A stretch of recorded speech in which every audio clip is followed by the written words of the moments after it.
I think if I hear you call me Becky one more time, six-pack, I'm gonna pop your tops. All six of them.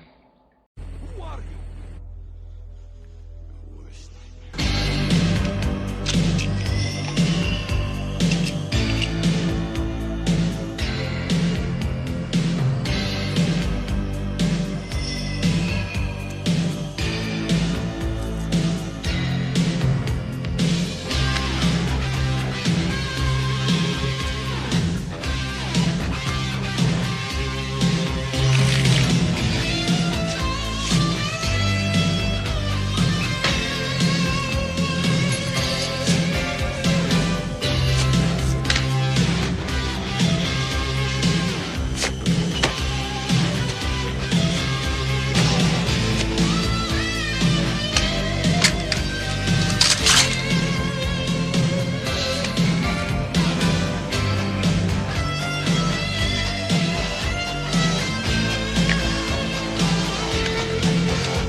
Hi, this is Matt once again. We're about to another review. There's another paid request, this time for Aaron Daniel. Thank you so much for that.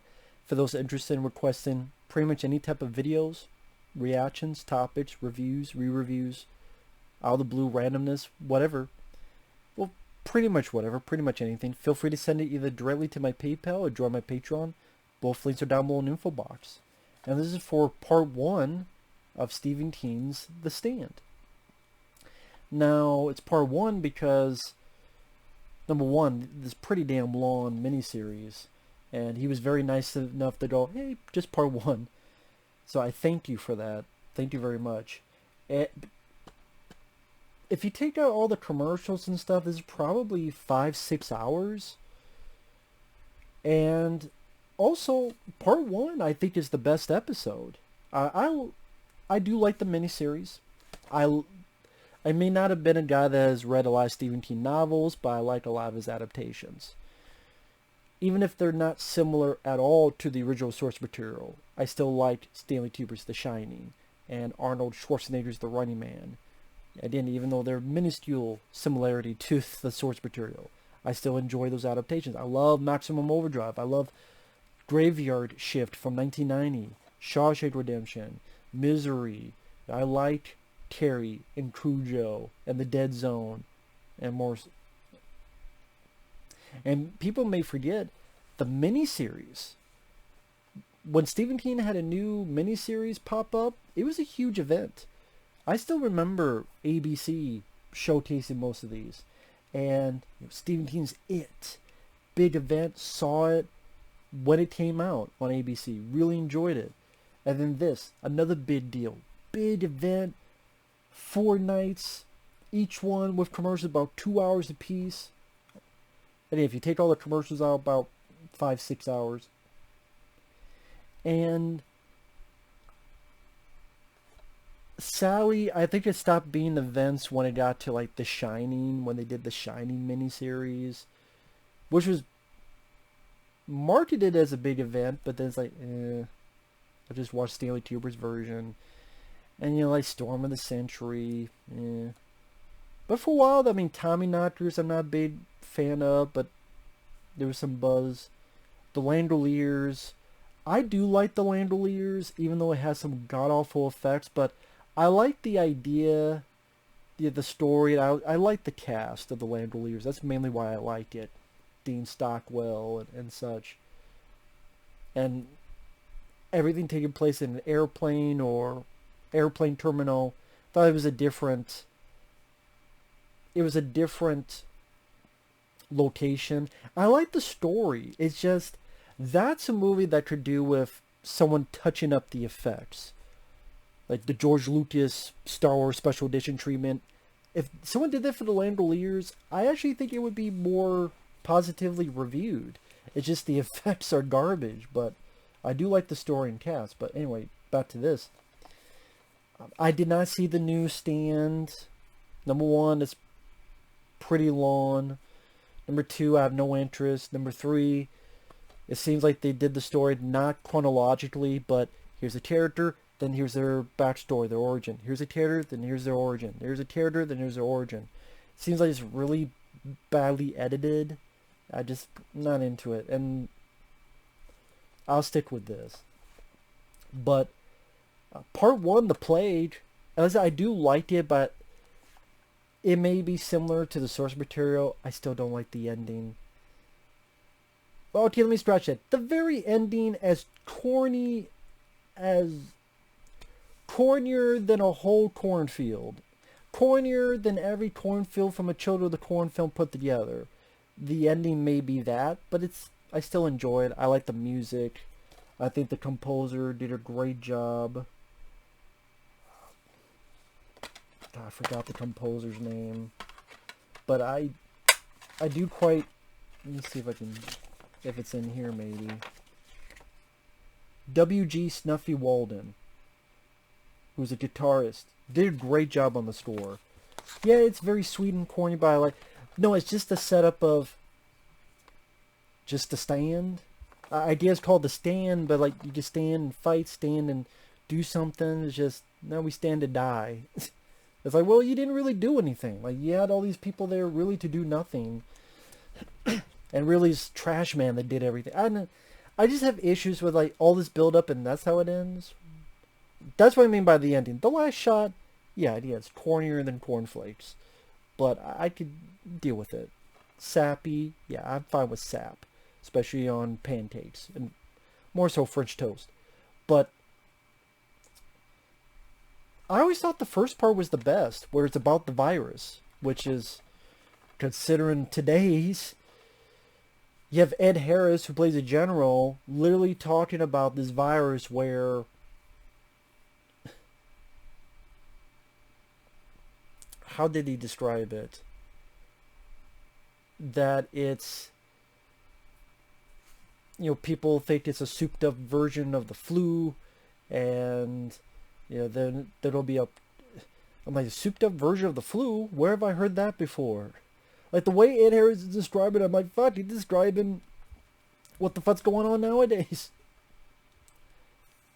When you rewatch this and you see just the first part, there's some elements that's still creepy, and I thought it was creepy back then. And people say it doesn't hold up. I think at the very least the first part of this, The Plague, holds up very well. I think even better with what's going on. The mounds of dead bodies throughout the facility as he gets his family out, but it's too late because they're already infected. I love the song choice of Don't Fear the Reaper by Blue Oyster Cult.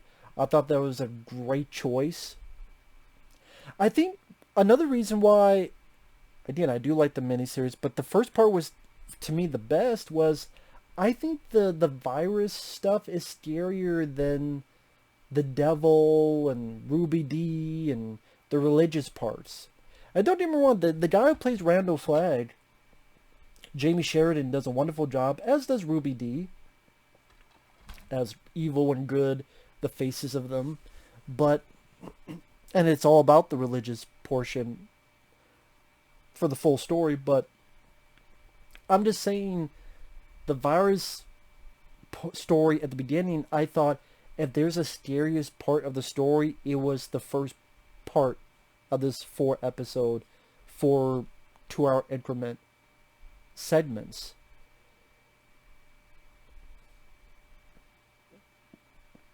And in the way it's built up, where you're in this place in the middle of nowhere and there's a warning, shut it down, but the guy wants to save his family, but bad idea. Maybe a good intention, but bad idea. And just the way the camera... And I thought Mick Garris didn't do a bad job for what limited that he had, and the fact that it's a TV movie. Yeah, he had a lot of speaking parts and a lot of places he needed to film, but it's still a TV movie. It's not like he had $50 million.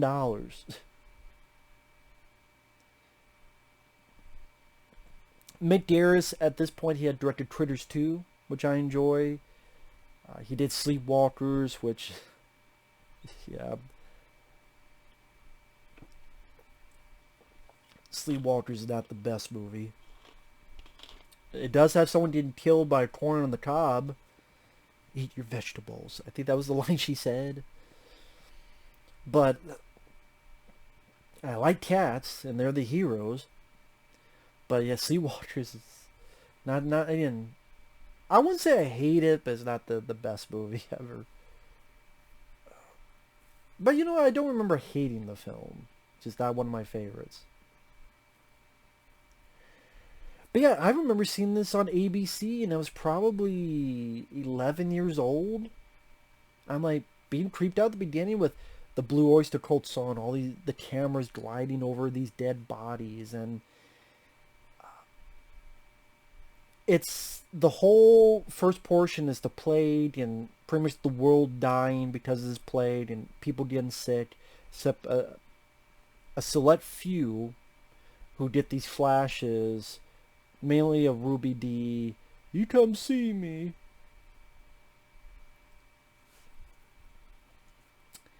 And the cast is great. I mean, you got Darius Sinise, who would go on to be in Apollo 13, Forrest Gump. Always enjoyed Darius Sinise as an actor. I think he does a great job in this show. I think he's absolutely wonderful as Stu. This guy right here.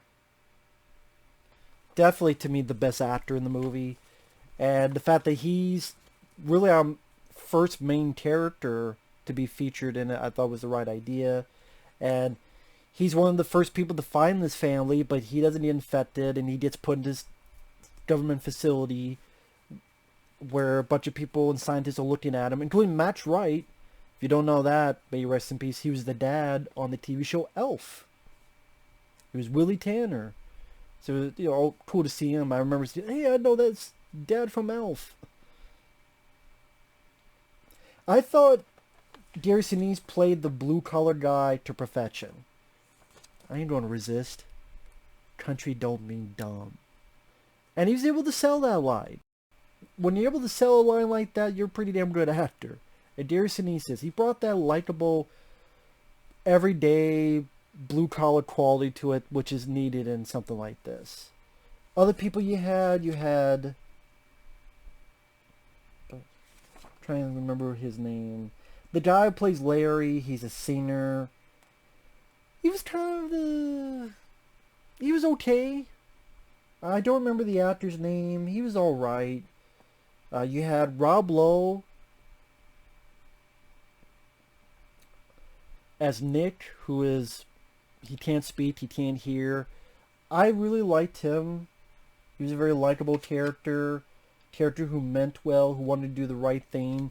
Even these guys who beat him up and they're in jail and they're sick, and even the doctor's like, what are you doing? You can't help him. But he's like, no, I want to help him. He doesn't say that because he can't talk, but he means well, and it's like, okay, that's a reason why he's one of those chosen. Even despite these guys, Patrick Kilpatrick, the fucking Sandman from Jean-Claude Van Damme's Death Warrant, and he's been a lot of other stuff too.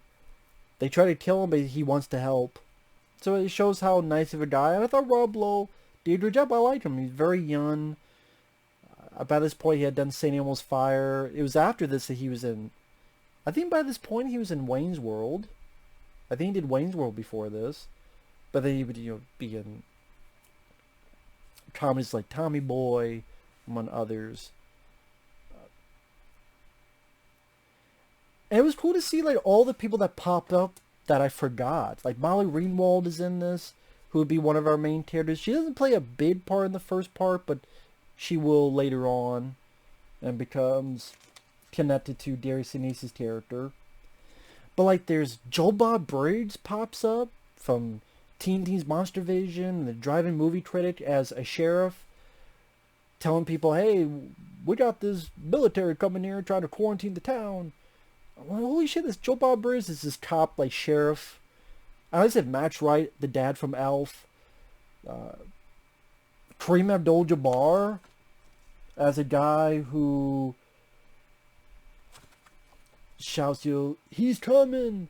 He's coming! Pretty much the pretty much warning people that, hell is coming, the apocalypse is here, that type of thing. Here he is right there. Yep, Kareem Abdul-Jabbar himself.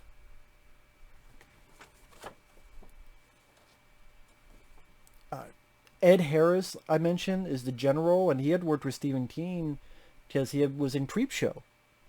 And he did this part. I thought he did a good job as his general, that you could tell has this big guilt on his shoulders and feels himself being very guilty as to what's going on in the country, let alone the world.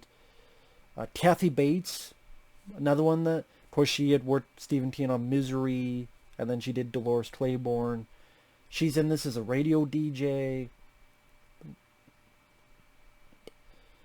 Like I say, it was nice to see all the familiar people pop up. Miguel Ferrer, may he rest in peace. Where he's a guy robbing a store, he gets arrested, and later on will get released and join the bad guys along with Randall Flagg. Where I remember Jamie Sheridan having a lot of fun with that role as Randall Flagg.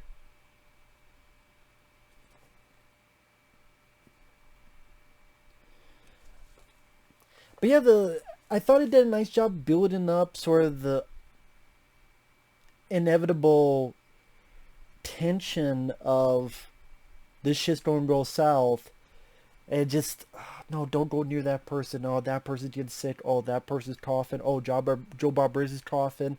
Where that's leading up to, and just seeing the escalation, the slow escalation where this guy wanted to protect his family, understandable, but Sally went to this gas station where Darius and these guys are. Then those guys got sick, and then they're quarantined. Then people get into the town, and now it's spreading throughout the country. And by the end of it, cities are on fire. And people make fun of, oh, this is so dated.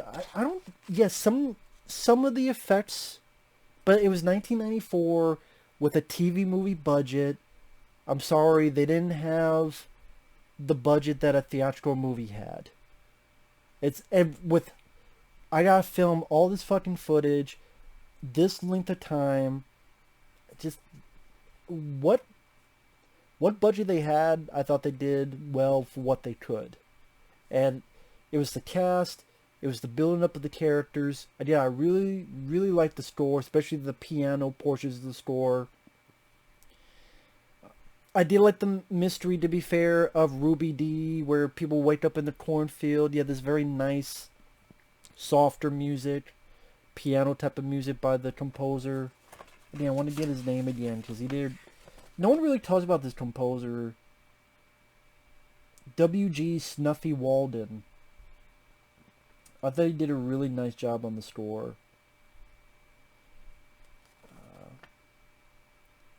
$28 million budget,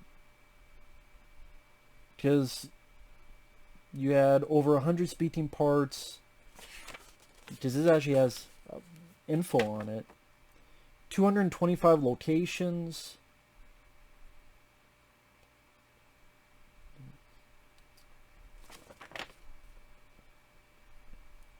Let's see.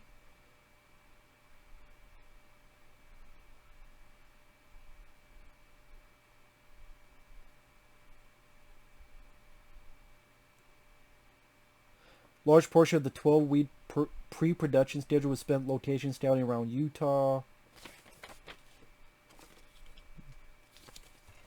I'm surprised there hasn't been like a new documentary on this. Like a new documentary, new making of The Stand. And yeah, I'm surprised. But why should I be? Which is too bad. We'd love to hear, like, sadly, Miguel Ferrer and some others, like Ruby Dee, are no longer with us. But it'd be nice to hear, Darius Sinise or Molly Ringwald or Rob Lowe or some of these other guys, their thoughts on the film. But yeah, just, it's this dread. I think that's what, it's this unending dread that's just building up. And then you get, like, Darius Sinise, likable blue-collar guy. Rob Lowe, a good guy, even willing to help people who were trying to fuck him over and beat him up. Molly Ringwald, taking care of her dad. Being decent, good people. And again, oh, spot that familiar person. Oh, there's Joe Bob Burris, Kareem Abdul-Jabbar, Kathy Bates. I always remember as a kid, like, ooh, with the scene where Kathy Bates is on the radio and she's shot by the soldiers on TV, on the air, not TV, but she's on the radio. She's shot. We hear it on the air, and I thought it was a nice bit of. Obviously, they didn't show it because it's a made-for-TV movie, but I thought that was for the better, and this semblance of just again this overwhelming dread of just, you really do feel like the world is coming to an end and these people are experiencing like how crazy it is that even a radio DJ gets shot on the air, and why is it that I don't find that unbelievable happening in real life. Go figure.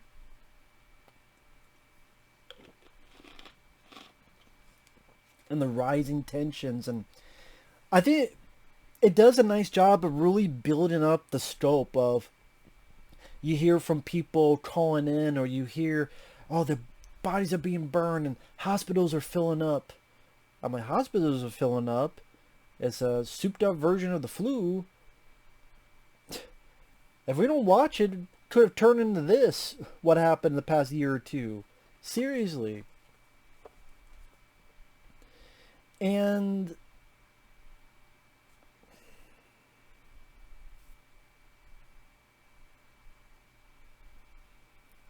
what was I trying to say?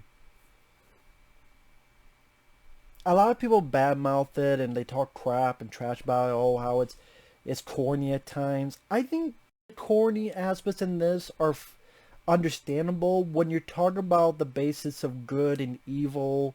And oh, sometimes corny, I think, is misunderstood. I think corny is at times sometimes thrown away when deep down I think there's a part of you that do like and do enjoy the corniness, but oh, I'm too cool to accept it. No, there are times where I think corniness can be a good thing.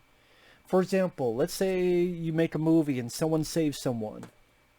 Let's say your person, there's your brother, you save your brother. They go, I love you, man.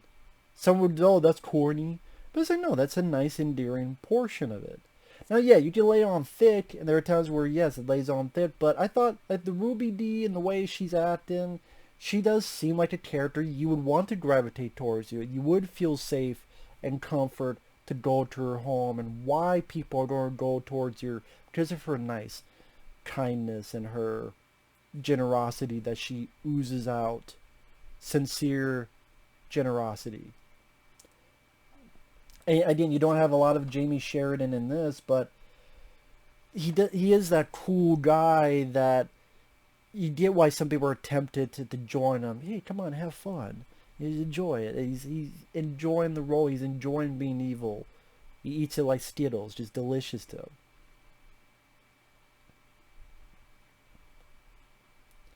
And just to see how this whole world turns to shit by the end of it, it does feel like the apocalypse. It does feel like a plague went across. I thought they did a fairly good job with the limitations of TV, censorship, I'm sure, with the networks. Thought they did a nice job showcasing that, again, along with the score. Even the way it ends, first part, where Gary Sinise has had enough. And I think it's Gary Sherman, Bub from the original Day of the Dead, who's like the doctor ready to shoot Gary Sinise. I'm like, is that... no, is his name Gary Sherman? Actually, I forgot his name. Bub. Or is it Howard Sherman? It's Howard Sherman, right? Gary Sherman's a director, right? Yeah, Gary Sherman's like a director, isn't he? I meant to say Howard Sherman. I know people are correct. He's like, why the fuck did I say Gary Sherman?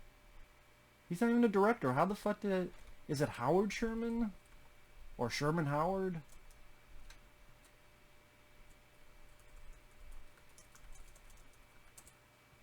Or they're not showing...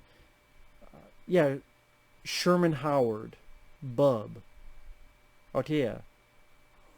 Why the fuck did I say Gary Sherman? Howard Sherman. Some say Sherman Howard. I'm going to say Howard Sherman. Yeah, it is Howard Sherman. Okay, yeah, Howard Sherman, Bub from Day of the Dead. He has a role as a doctor. It was, oh yeah, I recognize him. Cool. And I like the Hospital of Horrors, where it seems like everywhere Dare Cities looks, there's another dead body or another someone trying to pop up at him. And it's like, yeah, it just, for this part with all the virus and all the dead bodies and all that stuff really felt like the most horror aspect of this miniseries. And maybe because I grew up with it, maybe because I saw it as a kid, so I did, other than the few effects moments, to be fair, I don't think it's as dated as people make it out to be. I think the cast does a good job. I think they fill the roles in very well. I know later on you got other good cast members like Ozzie Davis, Matt Frewer, Ray Walston.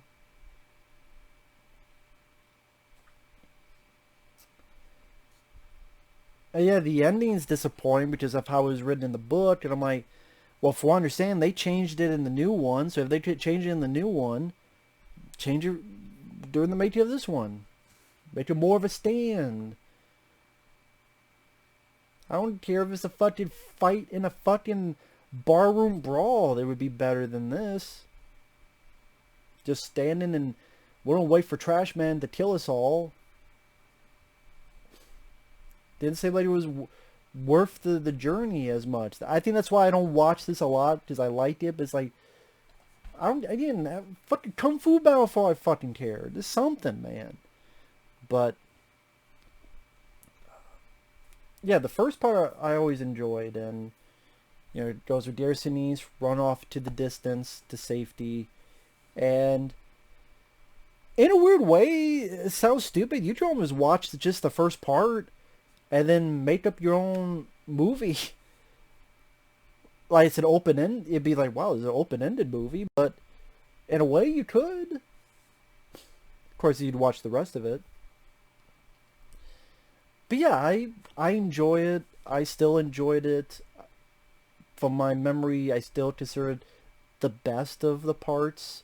I feel it's a strong way to start, which is kind of the issue, because you know, of the four parts, your best one is part one. It seems like a lot of people feel the same way. Maybe well, people either hate it, they feel it's dated, or if they do like it, they feel that part one's the best. And I agree with that. I agree with that.